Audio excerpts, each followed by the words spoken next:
اور بچاؤ کا طریقہ کیا ہو سکتا؟ صحیح مسلم کتاب صلاۃ المسافرین کتاب نمبر 6 حدیث نمبر 809، سورہ کہف کی شروع کی 10 آیتیں یاد کر لیں یا پڑھا کریں، اور ہر جمعہ کو پڑھیں گے تو اس کی بڑی فضیلت ہے۔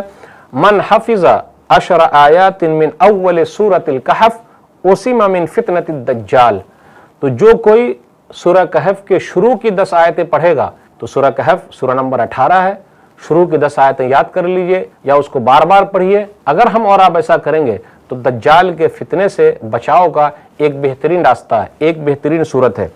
دجال سے بچنے کا اور راستہ کیا ہو سکتا ہے؟ تو نبی صلی اللہ علیہ وسلم نے کیا فرمایا کہ دعاؤں کا بھی اہتمام ہونا چاہیے۔ کون سی دعا ہے؟ صحیح بخاری کتاب الجنائز کتاب نمبر 23 حدیث نمبر 1377 1377، اللہم انی اعوذ بک من عذاب القبر ومن عذاب النار، اے اللہ ہم تیری پناہ میں آتے ہیں قبر کے عذاب سے اور آگ کے عذاب سے، ومن فتنۃ المحیا والممات، اور اللہ تعالیٰ زندگی اور موت کے فتنے سے اے اللہ ہم تیری پناہ میں آتے ہیں، ومن فتنۃ المسیح الدجال، اور مسیح الدجال کے فتنے سے اے اللہ ہم تیری پناہ میں آتے ہیں۔ تو اس دعا کا اہتمام کریں گے تو دجال سے بچاؤ کی ایک بہترین صورت ہے۔ دجال پوری دنیا کے اندر گھوم کر لوگوں کو گمراہ کرے گا، لوگوں کو پریشان کرے گا، اور ایمان والوں کے ایمان کا امتحان لے گا۔ اس وقت ایمان کو بچا کر کے رکھنا بہت مشکل کام ہوگا۔ تو ناظرین کرام، ہمیں اور آپ کو ذرا دجال کے بارے میں صحیح چیزیں لینا ضروری ہے۔ اگر صحیح چیز قرآن و حدیث کی روشنی میں لیتے ہیں تو اس کا بڑا فائدہ ہے۔ آخر دجال کی ہلاکت کب ہوگی؟ اللہ تعالیٰ کب اس کو ہلاک کرے گا، کب برباد کرے گا؟ تو عیسیٰ علیہ السلام باب لد میں اس سے ملاقات کریں گے۔ فلسطین میں ایک شہر ہے باب لد، وہاں پر عیسیٰ علیہ السلام سے اس کی ملاقات ہوگی۔ عیسیٰ علیہ السلام اس کو قتل کریں گے۔ صحیح مسلم کتاب الفتن کتاب نمبر 52 حدیث نمبر 2937۔ تو اس طریقے سے دجال ایک بڑا فتنہ ہے، ایک بڑی آزمائش ہے۔ اس آزمائش سے اللہ تعالیٰ لوگوں کو نجات دے دے گا اور لوگ آرام کے ساتھ رہیں گے۔ تو ناظرین کرام، یہ بتانا مقصود ہے قیامت آنے والی ہے، اور قیامت سے پہلے اللہ تعالیٰ بہت ساری نشانیاں ہمیں اور آپ کو دکھائے گا۔ قیامت کے بارے میں جو بھی شک کرتا ہے اسے چاہیے کہ اپنے ایمان کو صحیح کر لے۔ اللہ نے کیا کہا؟ زعم الذین کفروا ان لن یبعثوا قل بلی وربی لتبعثن ثم لتنبؤن بما عملتم وذلک علی اللہ یسیر، سورۃ تغابن سورہ نمبر 64 آیت نمبر 7۔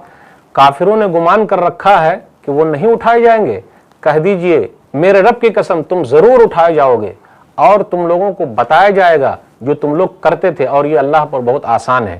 تو ہمیں اور آپ کو قیامت پر یقین رکھنا بہت ضروری ہے، قیامت کی نشانیوں پر بھی یقین رکھنا ضروری ہے۔ اب سوال یہ پیدا ہوتا ہے کہ لوگ بہت ساری چیزوں کے بارے میں ذکر کرتے ہیں۔ جی نہیں، ہمیں اور آپ کو صرف اتنا ہی ذکر کرنا جتنا بتایا گیا، اپنی طرف سے کوئی بھی چیز ملانے کی ضرورت نہیں ہے۔ آئیے غور کریں، دیکھیں سورہ مریم سورہ نمبر 19 آیت نمبر 66 67 68، وَيَقُولُ الْإِنسَانُ أَإِذَا مَا مِتُّ لَسَوْفَ أُخْرَجُ حَيًّا أَوَلَا يَذْكُرُ الْإِنسَانُ أَنَّا خَلَقْنَاهُ مِنْ قَبْلُ وَلَمْ يَكُ شَيْئًا فَوَرَبِّكَ لَنَحْشُرَنَّهُمْ وَالشَّيَاطِينَ ثُمَّ لَنُحْضِرَنَّهُمْ حَوْلَ جَهَنَّمَ جِثِيًّا۔ انسان نے یہ کہا کہ جب میں مر جاؤں گا تو کیا زندہ اٹھائے جاؤں گا؟ تو اللہ نے کہا میں ترجمانی کر رہا ہوں، کیوں نہیں، تمہارے رب کی قسم اللہ سب کو جمع کر لیں گے اور جہنم کے پاس سب کو جمع کر کے لے آئیں گے۔ تو اللہ کے لیے آسان ہے۔ تو قیامت آنے سے پہلے اللہ تعالیٰ بہت ساری نشانیاں دکھائے گا۔ آخر اللہ تعالیٰ یہ نشانیاں دکھا کر کیا بتانا چاہتا ہے؟ تو آپ ایک چیز یاد رکھیے، جب ہم اور آپ کوئی چیز کو دیکھتے ہیں تو دیکھنے کے بعد ایمان اور پکا ہو جاتا ہے۔ ایمان جب پکا ہو جاتا ہے تو عبادت میں بھی مزہ آتا ہے۔ آپ اس آیت پر غور کر لیں، اس لیے اللہ تعالیٰ بہت ساری نشانیاں دکھائیں گے۔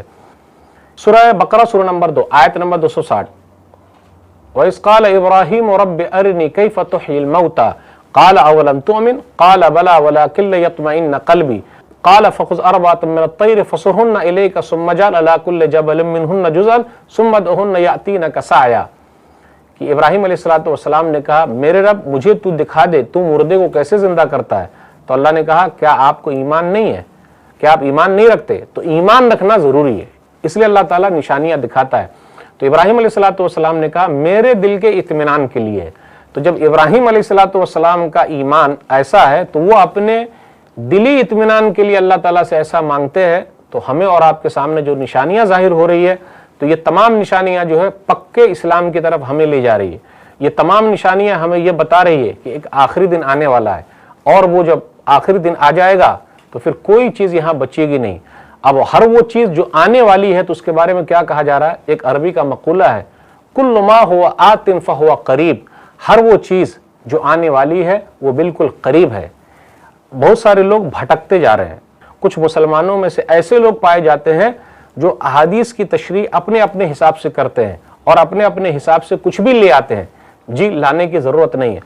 صحیح اگر آپ کو دیکھنا ہو تو صحیح مسلم میں کتاب الفتن، کتاب نمبر جو 52 ہے، پوری کتاب کو پڑھ لیجئے اور دجال کے بارے میں پوری جانکاری حاصل کر لیجئے۔ تو دجال قیامت کی بڑی نشانیوں میں سے ایک نشانی ہے۔ دجال ایک بڑا فتنہ ہے، دجال مرد ہوگا، دجال ناٹا ہوگا، دجال لمبا ہوگا۔ تو اللہ تعالیٰ نے اس کو پاور دے رکھا، آسمان سے بارش نازل کرے گا، آسمان کو کہے گا تو بارش نازل ہو جائے گی، زمین سے کہے گا تو زمین سے پودے اگیں گے، خزانے اس کے ساتھ چلیں گے، بہت سارے لوگ اس کے ساتھ ہوں گے، 70,000 یہودیوں کا قافلہ اس کے ساتھ ہوگا، عورتیں بھی ہوگی، مرد بھی ہوں گے، کافر لوگ ہوں گے، ترک لوگ ہوں گے، اس کے ساتھ ہوں گے۔ لیکن پکا جو ایمان والا ہے اس کا ساتھ نہیں دے گا۔ پکا ایمان والا یہ کہے گا مجھے یقین ہو گیا کیونکہ تو نے قتل کیا، مجھے یقین ہو گیا، پھر دوبارہ قتل کرنا چاہے گا تو وہ قتل نہیں کر پائے گا۔ تو ناظرین اکرام، تمام نبیوں نے، تمام رسولوں نے اپنی اپنی قوم کو دجال کے فتنے سے محفوظ رکھنے کے لیے کہا ہے، دجال کے فتنے سے بچانے کی کوشش کی ہے اور دجال سے ڈرایا ہے۔ اس لیے ہم اور آپ بھی اس سے ڈرے، اس سے بچاؤ کی تدبیر کریں۔ تو یہ چند باتیں میں نے آپ کے سامنے رکھی قرآن اور حدیث کی روشنی میں، اس لیے صحیح احادیث کی روشنی میں صحیح معلومات آپ تک گئی ہے۔ ہم اور آپ اللہ تعالیٰ کا شکر ادا کریں اور دجال کے بارے میں جو صحیح نشانیاں اس کو یاد رکھیں تاکہ ہم اور آپ اس کے فتنے سے محفوظ رہیں۔